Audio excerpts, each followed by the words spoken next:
కల్కి మనందరికీ తెలిసిన పేరు. కానీ ఇప్పటికీ ఎన్నో అంతు చిక్కని ప్రశ్నలు ఆ పేరు చుట్టూ తిరుగుతున్నాయి. అసలు కల్కి అంటే అర్థం ఏంటి? అతను ఎవరు? ఎప్పుడు జన్మిస్తాడు? అన్నకి చెల్లికి పుట్టిన సంతానమేనా? అతను వచ్చి అందరినీ ఖండిస్తాడా? ఈ భూమి మీద అధర్మాన్ని నాశనం చేసి మళ్ళీ ధర్మాన్ని స్థాపిస్తాడా? విష్ణుమూర్తి 10వ అవతారమా? అసలు ఇవన్నీ నిజాలేనా? ఇప్పుడు రిలీజ్ అవుతున్న సినిమా కల్కి మన పురాణాలలో కథలను ఆధారంగా తీసుకొని తీసిందేనా? ఈ సినిమాలో కళ్ళకు కట్టినట్టు చూపిస్తారా అన్నీ? కల్కి జననం కోసం జరుగుతుంది ఈ కథ. దానిని ఆపడానికి రాక్షసులు చూస్తున్నారు, అదే విలన్స్. ఇంకా మన భూమి మీద జరగని కథ ఇది. మన వాళ్ళు కళ్ళకి కట్టినట్టు రాశారు. అది ఇప్పుడు మనం సినిమాలో చూడబోతున్నాం. ఇది అంతా వినడానికి చూడడానికి ఆశ్చర్యంగా ఉంది కదా. ఒక తల్లి ఆవేదనతో మొదలవుతుంది ఈ కథ. ఒక తల్లి కష్టాలతో, ఒక తల్లి కన్నీళ్లతో ముగుస్తుందా? పుట్టని బాబుకి పేరు కూడా ఉంది. చాలా ఖచ్చితంగా చరిత్రలలో లిఖించారు. నిజానికి కల్కి అంటే అర్థం అధర్మాన్ని నాశనం చేసి ధర్మాన్ని మళ్ళీ స్థాపించేవాడు అని. ప్రతి సినిమాలో విలన్ ఉన్నట్టే ఈ కథలో నిజమైన రాక్షసుడు ఉన్నాడు. మన జీవితాలలో కూడా వాడే కలి. సింపుల్గా మీకు అర్థమయ్యేలా చెప్పాలంటే కల్కి మూవీలో కమల్ హాసన్ గారి క్యారెక్టర్ కలి. He is the villain. అతనిని ఓడించటమే కథ.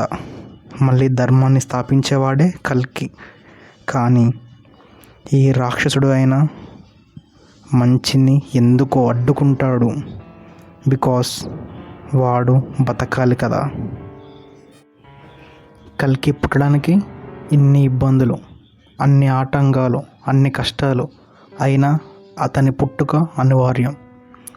ఆ శిశువు జననాన్ని ఎవరూ ఆపలేరు. ఎందుకంటే ఆ ఒక్క ప్రాణం కాపాడితే చాలు, అది మరో గొప్ప సృష్టిని చేస్తుంది. అతన్ని కాపాడడానికే అశ్వత్థామ భైరవుడు. కాలం ఎంత విచిత్రమైనదో కదా. చిరంజీవులు ఇప్పటికీ ఇక్కడే ఉన్నారు, కానీ వాళ్ళ అసహనానికి ఒక పరిమితి ఉంది. ఇప్పుడు కూడా మన సొసైటీలో చాలా మోసాలు, ఘోరాలు, అధర్మం నానా రకాలుగా మన జీవితాలలో ఆడుకుంటుంది. అందరి బ్రతుకులు కన్నీళ్లతో కడతేరుతున్నాయి. ఇప్పుడు కూడా చాలా దారుణంగా ఉంది పరిస్థితి. కలియుగాంతం ఎలా ఉంటుందో ఊహించనక్కర్లేదు. ఇంకా నాశనానికి దగ్గర అవుతున్నాం. ఇప్పుడు ఒకే ఇంట్లో ఉన్న నలుగురికే ఒకరి మీద ఇంకొకరికి కోపం, ఈర్ష, మోసం చేస్తూ, నమ్మకం ద్రోహం చేస్తూ చెడు చేయాలని చూస్తున్నాం. ఎవరైనా మన వాళ్ళు బాగుపడుతున్నారంటే చేతబడి కూడా చేయిస్తారు. నేను చూసా, ఇలాంటి కథలు చాలానే ఉన్నాయి. ఇంకా రాబోయే రోజులు ఇంకా దారుణంగా ఉంటాయి. అంతా నాశనమైన ఈ భూమి మీద వినాశనం దరిచేరని ప్రదేశం కాశీ. ఇది శివుడి వరం.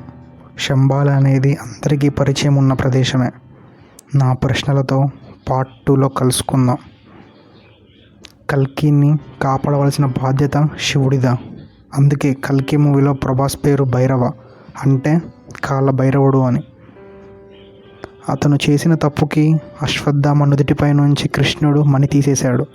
కానీ అది మళ్ళీ దొరికిందా? సినిమా కాదు, ఏది నిజమైన కథ తెలుసుకుందాం. 4 యుగాలలో కలియుగం ఉచ్చపోయిస్తుంది. అతి భయంకరమైనది ఇది. అనేకమైన రోగాలు, అంతుచిక్కని వ్యాధులు, కావాలని సృష్టించబడిన కరోనాలు, ఇలా చాలా చాలా చాలా ఉన్నాయి. కొత్త మందు కనిపెట్టే లోపే 100 అంతుచిక్కని రోగాలు.